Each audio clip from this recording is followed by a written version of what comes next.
EPS 95 की minimum pension Japanese को लेकर सभी कर्मचारियों के लिए कल एक बहुत ही बड़ी खबर आई है। तो देखिए, ईपीएस 95 के पेंशन धारकों, अगर आप हमारे चैनल पर नए हैं तो चैनल को द ईपीएफओ गुरु चैनल को सब्सक्राइब कर लें और वीडियो को एक लाइक कर दें, ताकि आप सभी ईपीएस 95 के मिले पेंशन धारकों की मिनिमम पेंशन से जुड़ी हुई जानकारी वो मिले जो सबसे पहले देखने के लिए हमारे चैनल पर है। हमारी कोशिश रहती है कि पुणे के अंदर कल कमांडो अशोक जी, व्लादिमीर साहब जी का एक नाम है, उस थैले के अंदर ईपीएस 95 के पेंशन धारकों को एक बहुत ही अच्छी जानकारी लेके आई। लेकिन देखें, यहाँ आपको पूरी खबर मिलेगी। सुनिए दोस्तों, एक ऐसी खबर है जो हर कर्मचारी से दिल की बात करता है। कल्पना कीजिए कि पुराने जमाने की कड़ी मेहनत, जो फल कभी कभी 10 से लेकर 12,000 रुपए तक का होता है, इसी को लेकर अब उस पेंशन धारकों को विशेष पेंशन से जुड़ी हुई बात हो रही है। और शामिल लेकर अशोक जी, अप्रैल साहेब बहुत ही इस बात को लेकर एक सामाजिक कर रहे हैं कि भाई इसकी पेंशन का जादू वो जल्दी पूरी तरह से शुरू हो जाएगा। हाँ जी, एरियर व बूम व पुरानी दिनदारी लंबे समय से जो अटकी पड़ी है, अब पेंशन धारकों को एक चेहरे पर मुस्कान मिल सकती है। लेकिन क्या ये सिर्फ एक मिट्टी की बात भी है? ईपीएस 95 के पेंशन धारकों की पेंशन क्या है? देखें, आज हम इस मुद्दे को लेकर गहराई से इस बात को उठाएंगे। आप सभी ईपीएससी 95 के पेंशन धारकों से अनुरोध है कि यदि अशोक जी राउत साहब आपके स्थान पर कहीं भी जाएं तो आप उस योजना में जरूर शामिल हों, ताकि सभी ईपीएस 95 के पेंशन धारकों से जुड़ी एक जानकारी निकल सके, ताकि सरकार को पता चले कि ईपीएस 95 के पेंशन धारकों की पेंशन क्या लेकर आती है। अब देखिए, इसी के साथ किसान साथियों के साथ आगे बात करते हैं। ईपीएस 95 के पेंशन धारक जो आप सोच रहे हैं कि ईपीएस 95 के पेंशन धारकों की पेंशन कब फाइनल हो जाए, ताकि हम आप सभी कर्मचारियों को मिनिमम पेंशन से जुड़ी हुई जानकारी दे सकें।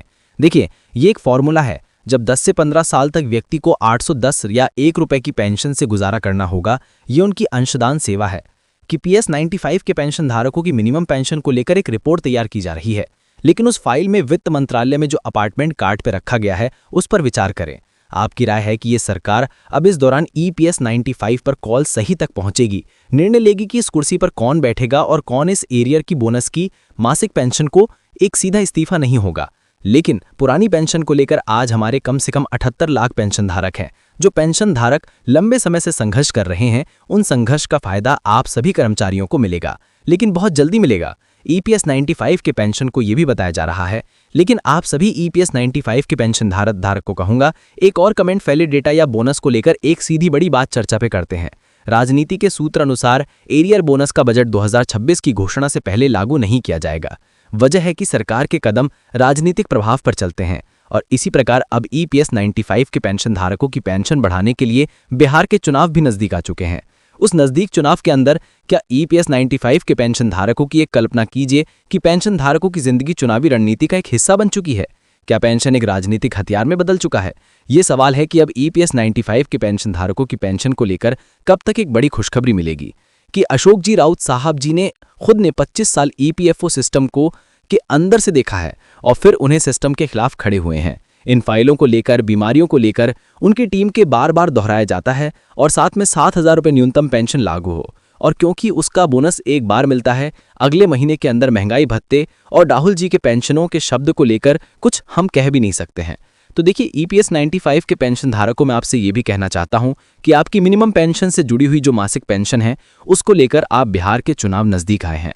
उन नजदीक चुनाव को देखते हुए अशोक जी राव साहब जगह जगह पर आंदोलन कर रहे हैं, बड़ी बड़ी मीटिंग कर रहे हैं, और वहां पर अब ईपीएस 95 के पेंशन धारकों को एक एक खुशखबरी देखने के लिए मिल सकती है कि आपकी सरकार पेंशनों को लेकर पेंशन की आवाज बन चुकी है, और उसी पेंशन की आवाज को अब बहुत जल्दी बहुत बड़ी एक खुशखबरी के साथ पूरी होगी। तो देखिए, मिनिमम पेंशन से जुड़ी हुई और भी आगे ईपीएस 95 के पेंशन धारकों को क्या जानकारी निकल के आती है, अगर उसी जानकारी को हम आपके साथ सभी कर्मचारियों के साथ साझा करेंगे। वीडियो को लाइक करना है, चैनल को सब्सक्राइब करना है। मिलते हैं किसी एक नेक्स्ट एंड अच्छे वीडियो में। तब तक के लिए सभी कर्मचारियों से अनुरोध करूंगा कि आपको मेरा वीडियो अगर स्पीड नेटवर्क चैनल के माध्यम से अच्छा लगता है तो एक बार आप इस वीडियो को जरूर शेयर करना, ताकि हम आप सभी कर्मचारियों को मिनिमम पेंशन से जुड़ी हुई जानकारी दें और एक अच्छा अपडेट दें, ताकि आप पर भी विश्वास हो और हमारे चैनल पर जुड़ें, और हम आपको सभी ईपीएस 95 के पेंशन धारकों की पेंशन जानकारी लेकर आएंगे। तो वीडियो शेयर करने के लिए चैनल को सब्सक्राइब करें।